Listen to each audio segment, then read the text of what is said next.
Welcome, one and all. My name is Anna Lempriere, and I am a wayfinder. I work for the Cornwall Memory Cafe Network, supporting carers and people living with dementia to access services, make referrals, and really help them find a way to get more support. This is part of Disability Cornwall, and we've decided to create this podcast interviewing experts and people with lived experience on dementia to be able to share all sorts of interesting and informative and supportive information. So sit back and enjoy, and also share the podcast with your friends. It's relaxed and inclusive and welcoming, and thank you for listening. Welcome everybody, this is Anna Lempriere, the Wayfinder and Dementia Advisor for Dementia Together. This is a pioneering project going across Cornwall.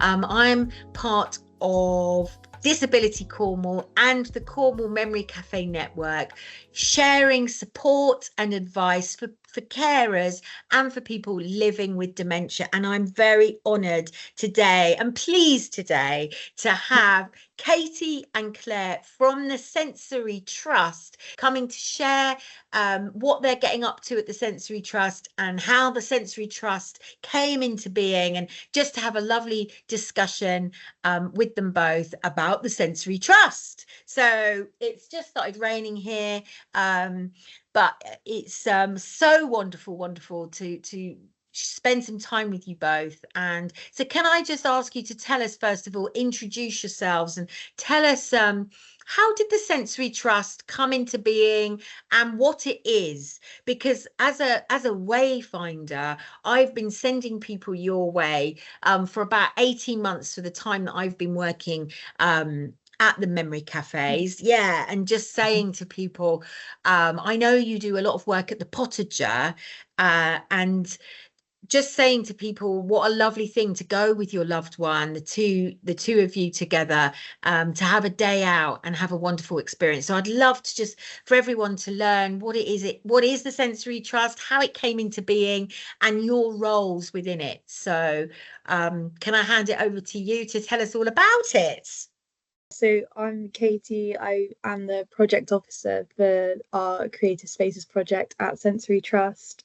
Sensory Trust are a national charity based in St Austell. We used to be based at the Eden Project, but yeah, we're now based in St Austell. And our project is all about, well, the charity are all about connecting people to nature and making nature accessible. So we, as a whole, we kind of work with young people, with older people, people with disabilities.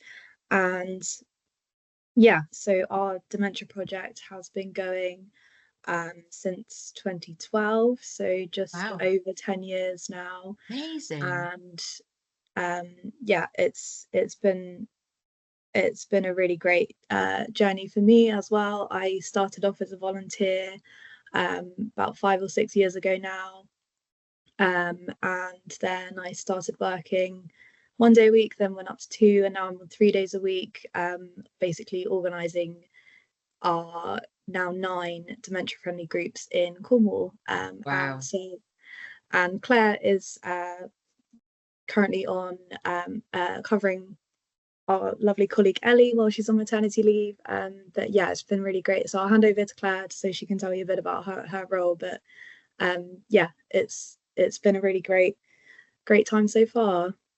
Thank you, Katie.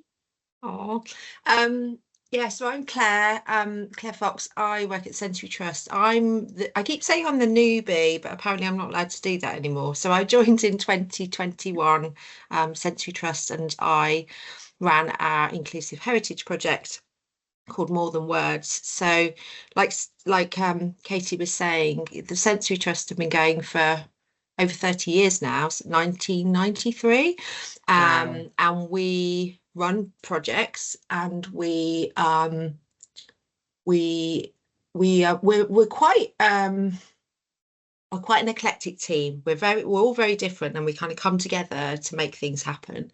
There's only 12 of us. We work part-time mostly, or full-time, and we run projects, and we also create guidance, and we help with advising. So we can do access audits, we can design sensory gardens, we do training, we do consultancy, and one of our projects is called Creative Spaces, which is our dementia project.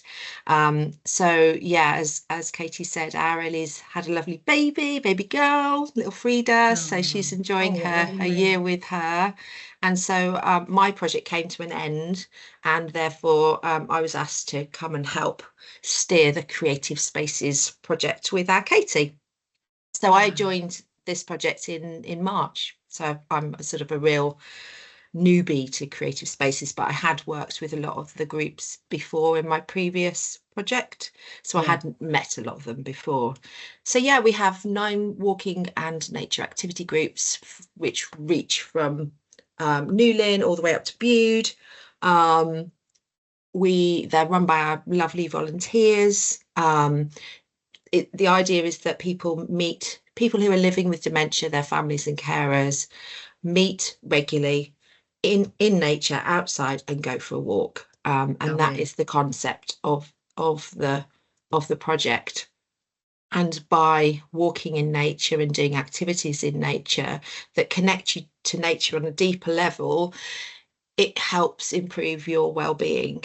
And it's proven, it's been scientifically proven that by spending time in nature helps. It helps people, and it certainly helps people living with dementia and having that regular contact.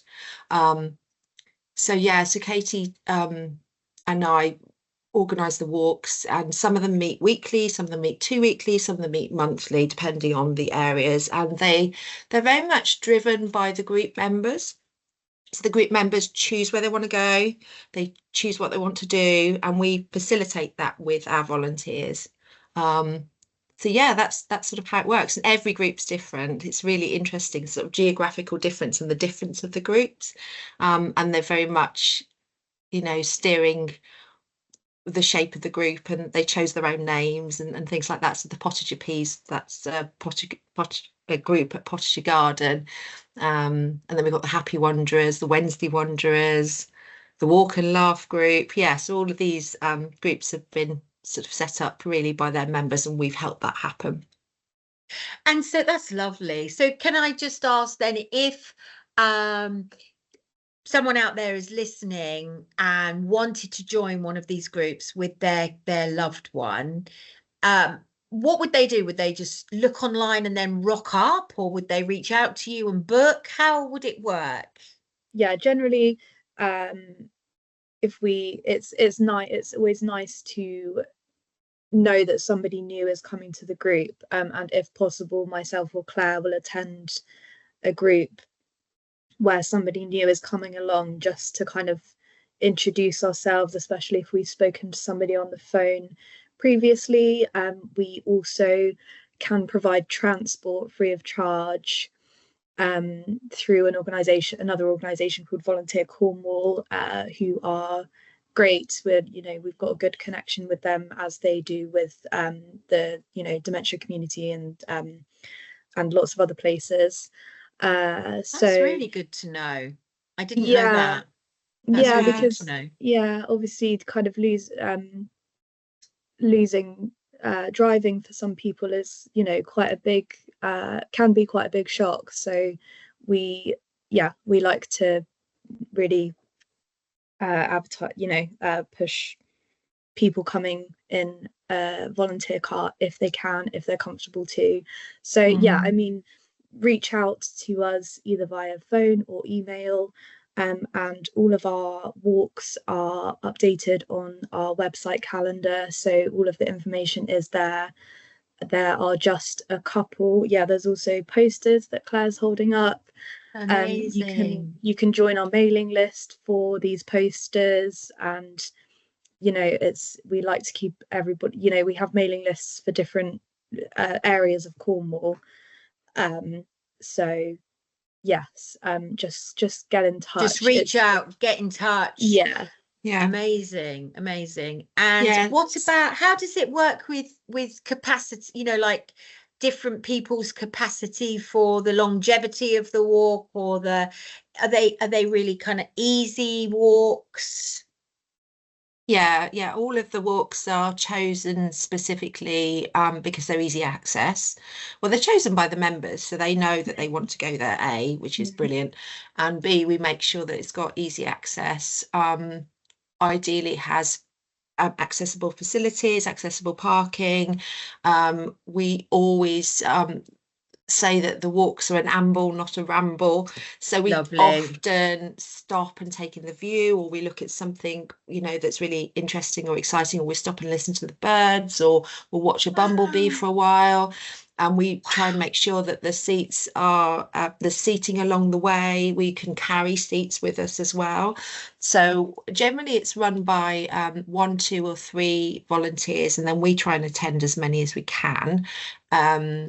Within our capacity. And what happens is they won't get in touch. So you're a new person, you get in touch. You can either give us a telephone call on 01726 222 900, or you can email us, which is creativespaces@sensorytrust.org.uk. And I'll put all of that, sorry to interrupt, Claire, but I'll put all of this in the show notes. All your contact details we'll put in there as well. Yeah, great. Thank you. We've got a project page on the website, like Katie said, and then there's a page all about the different groups. So you can have a flavour of the types of walks that we do and what we get up to. And then there's our What's On page, which is on the top bar of our website. Okay. And you can click on there. And as Katie said, all of the walks that are planned are all on there. So, for example, this is a poster for the Happy Wanderers, and this. And where are they based? They're in St Austell. They meet weekly, and they meet weekly on a Wednesday morning at 10:30 to 12:30. And for example, tomorrow, the 14th of August, they're having a pootle along Parr Beach. So they're going to meet at the duck pond at Parr Beach, and then they're going to walk along the road, and they come round to the right-hand side of the beach, and there's seats there, and they just sit and watch the sea and have a cup of tea and a biscuit. So it's that kind of thing. Yeah. And you're walking along with like-minded souls. You know, there's people who live with dementia, and you know, that they understand it's a very accepting, safe space. And because you're walking in nature, you're sort of really focusing on the present, which is really important. Wouldn't you agree, Katie? I think that whole focusing on what's happening in front of you and all together is crucial. And just putting one foot in front of another and going for a little walk is the best thing.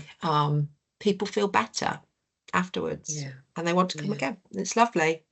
That's amazing.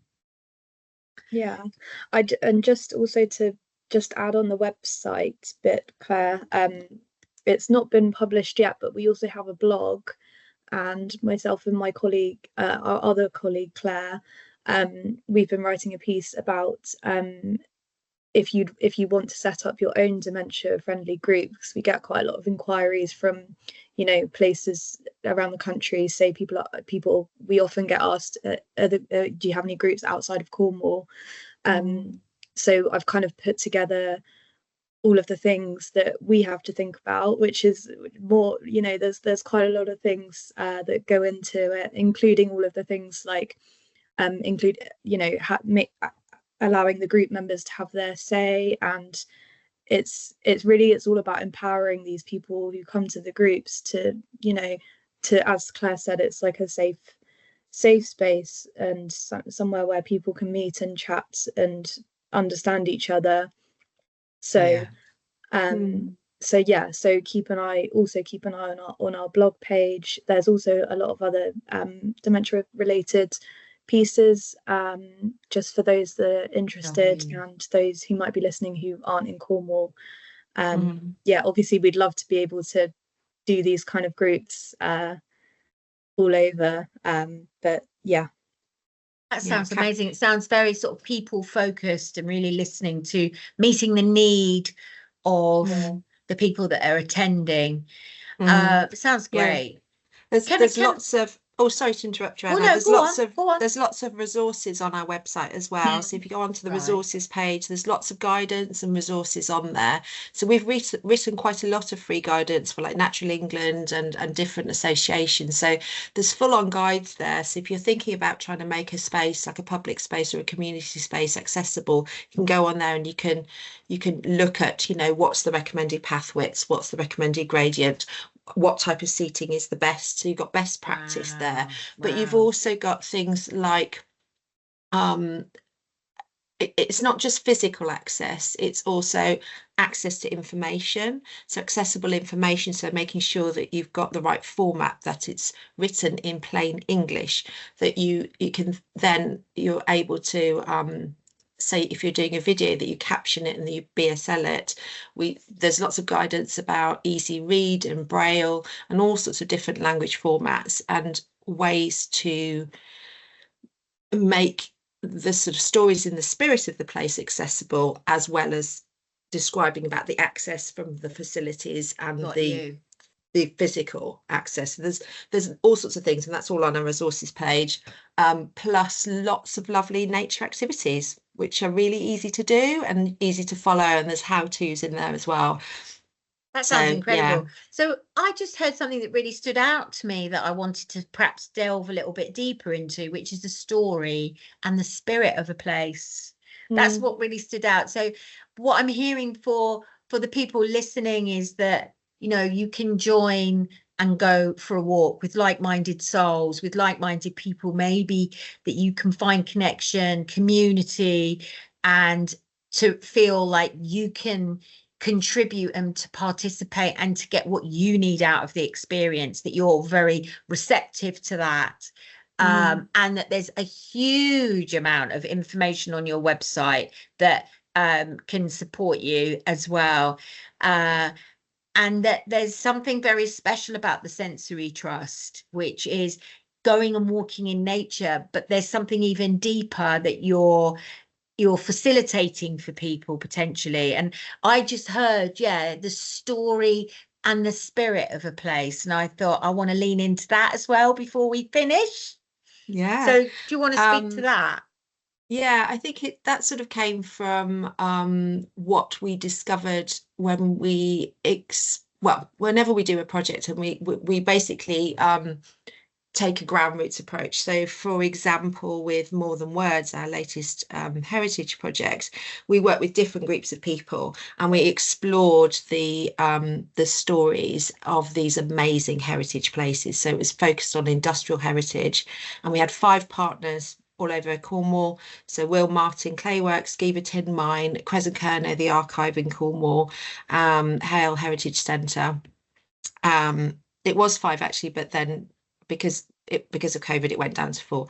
But we explored these places and spaces and the stories of the places with different groups of people who are of different ages and abilities. So some of Katie's and Ellie's groups from Creative Spaces came and explored Giva Tin Mine with me, or Hale Heritage Centre, or Hale in itself.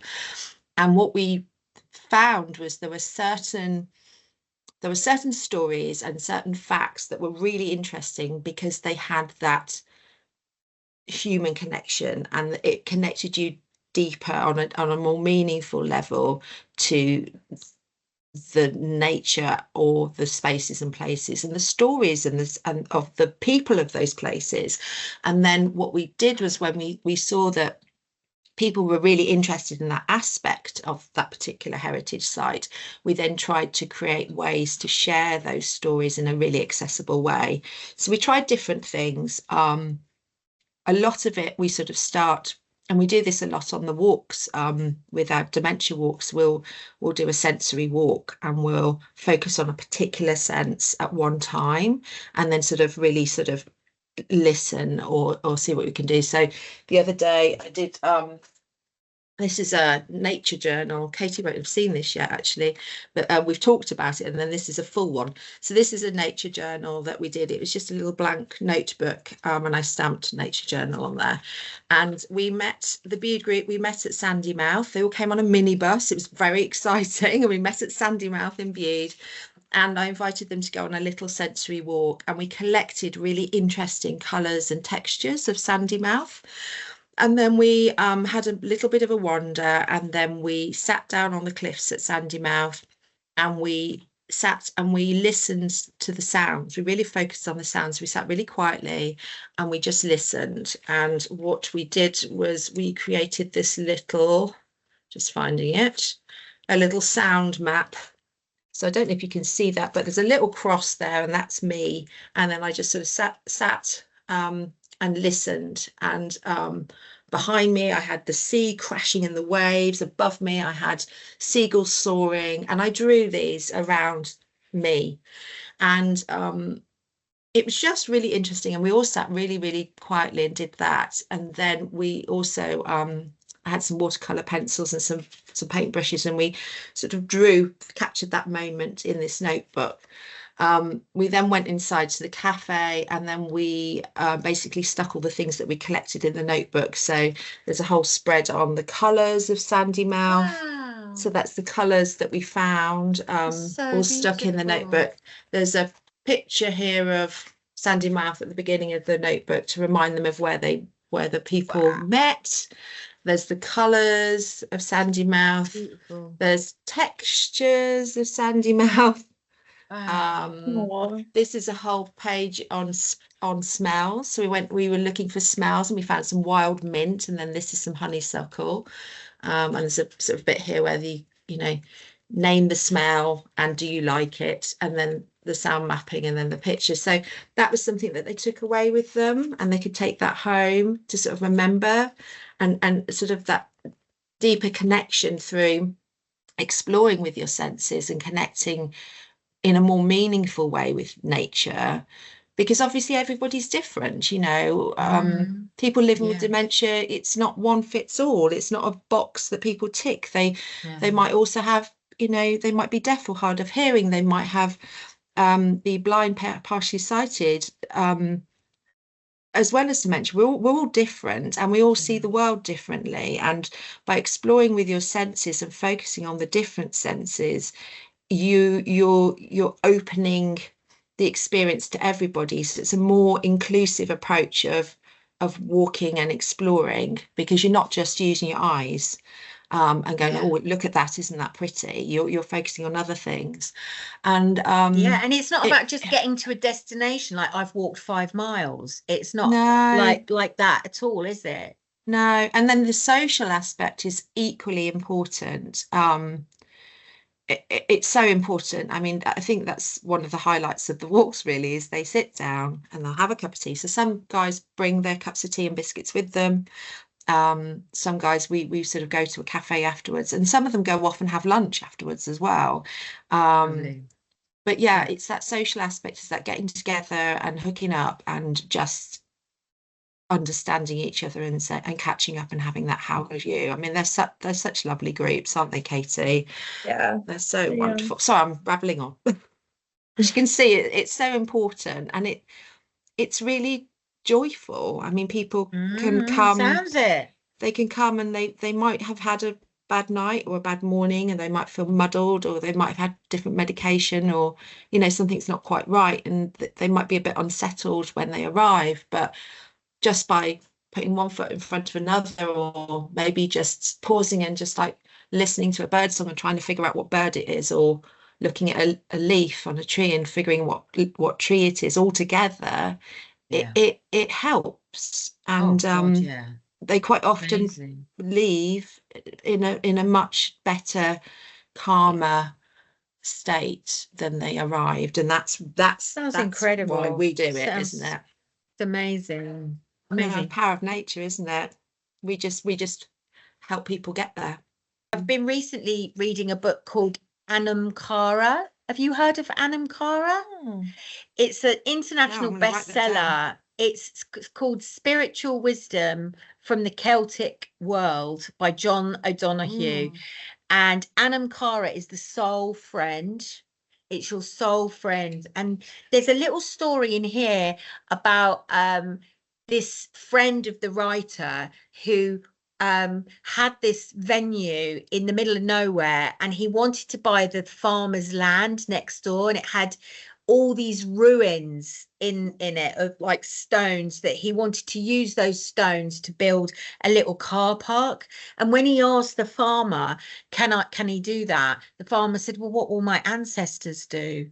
Like, where will my ancestors be if I use these stones, let you have these stones? That even though it's ruins, there's still the memory. And it just triggered that for me when you were talking about the spirit of a place. And what I'm really getting from what you're talking about is that you're supporting people to deepen into a moment in time and really look at different dimensional experiences together. And it can be connecting through the heart of being with each other, or I loved it when you were sort of saying you're just watching a bumblebee and just really experiencing the magnificence coming out of our challenging three-dimensional lives that we live, and the diagnoses that we've been given or whatever, and just coming back to the beauty of a bumblebee.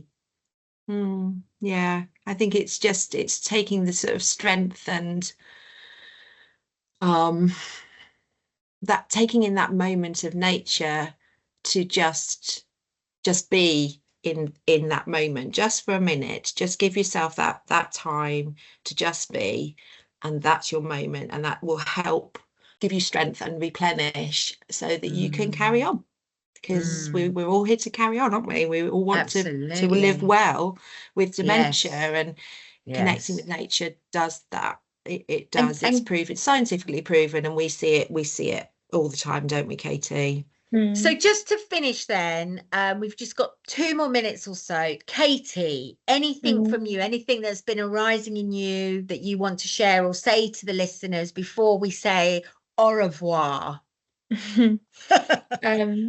Yeah, no, just what Claire was saying about the storytelling, and like there being, I think it's really important for the members to have also that sense of familiarity with a place, and that's why it's so important for them to have a say in where they like going. Or for example, one of the groups who meet in the same garden every time, you can really see, as Claire was saying, if somebody's had a bad morning, I see it every time, whether it's with the same person or a different person. They come into the space, and they, you can see them relaxing and seeing the same people again who they maybe haven't seen for a couple of weeks, but everyone's doing the same thing, everyone's in the same kind of rhythm of being together, and it's really special. And especially when people are in the same place, stories will come out, like memories will come out of being in that place, and that's what makes it really special to be a part of the group. So and we're always open to for people to get in touch, even if you want to chat about what, because we've said every group is different. So if you want to get in touch just to have a chat about what it's about, and we're never going to turn anybody away.